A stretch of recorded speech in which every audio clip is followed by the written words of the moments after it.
बताया है अच्छे और बुरे कर्जे के अंतर के बारे में। और बहुत बार लोग मुझसे बात भी करते हैं कि सर थोड़ा विस्तार से बताइए कि अच्छा कर्जा क्या है, बुरा कर्जा क्या है, कैसे हम बच सकते हैं बुरे कर्जे से और कौन से वाले कर्जे अच्छे हैं जिन्हें हमें लेना चाहिए। साथियों, वैसे तो मोटे मोटे तौर पर मैं बहुत सारी वीडियोस में, ट्रेनिंग में बात बता चुका हूं। कर्जे से बाहर निकलने के 20 तरीके मैंने बताया था।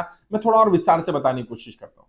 अगर ब्रीफ में बात करें, लेमैन लैंग्वेज में बात करें, आम भाषा में बात करें, हर वो कर्जा जो आपकी जेब से पैसे को निकालता है, आपके पैसे को कम करता है, पैसे की वैल्यू को कम करता है, वो बुरा कर्जा कहलाता है। और हर वो कर्जा जो आपकी जेब में पैसा लाकर डालता है, जिस कर्जा लेने के बाद आपकी कमाई बढ़ती है, इनकम बढ़ती है, जिससे आप कर्जा भी चुका पाते हैं और आपके पास कुछ पैसा बच भी जाता है, वो अच्छा कर्जा कहलाता है।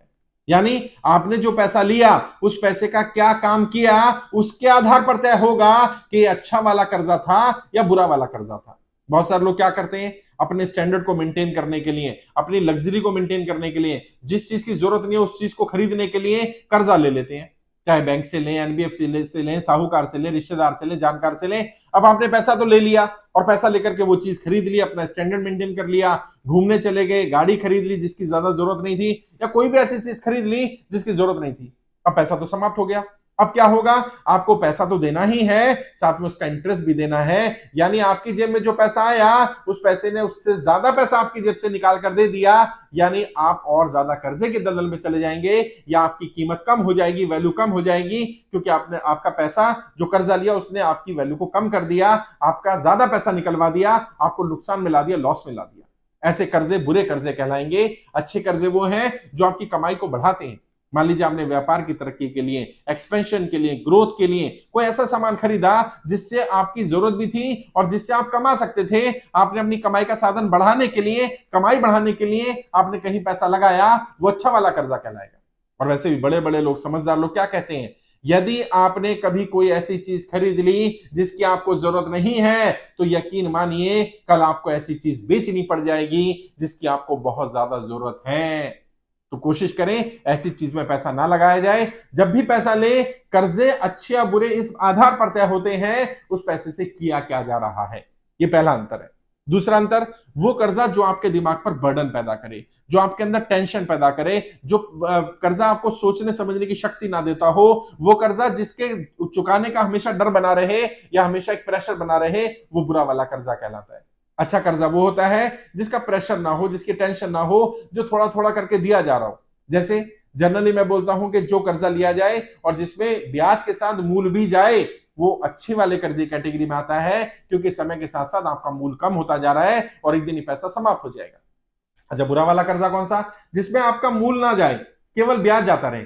और ब्याज की दर कितनी, 1%, 1.5%, 2%, ये आदर्श दर है। अगर इससे ऊपर हो जाता है तो जितना ज्यादा ऊपर होता चला जाएगा, ये उतना बुरा कर्जा बनता चला जाएगा और एक स्टेज ऐसी आएगी कि आप कर्जे की दलदल में फंस जाएंगे। मान लीजिए कई लोग हैं जिन्होंने बताया 10 लाख रुपए 10% ब्याज दर पर ले लिया, और जिसमें लाख रुपए महीना उनका क्या जा रहा है, केवल इंटरेस्ट जा रहा है। 3 साल 4 साल से पैसा पे कर रहे हैं, यानी जितना पैसा लिया उससे 3 गुना 4 गुना पैसा पे कर दिया, और अभी जितना लिया उतना बचा हुआ है। ये बुरा वाला कर्जा है, इससे कभी बाहर नहीं निकला जा सकता। ये बर्डन पैदा करेगा, टेंशन पैदा करेगा, प्रेशर पैदा करेगा, और हो सकता है इस कर्जे के दबाव में आप टूट जाए।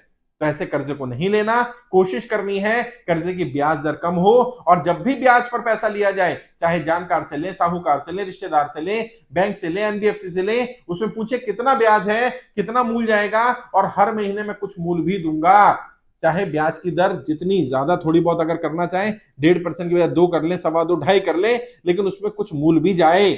चाहे मूल का अमाउंट कम हो, मान लीजिए आपने 2 लाख रुपए लिया, अब वो कहता है कि आपको 3% पे मिलेगा, तो 6,000 रुपए हो गया आपको महीने का देना है। आप इसको 6,000 को 10,000 कर दो कि मैं 10,000 रुपए दूंगा, 4,000 रुपए मेरा प्रिंसिपल कटता रहेगा, और 4,000 4,000 करते करते कुछ दिन बाद आप पाएंगे कि आपका अमाउंट कम हो गया।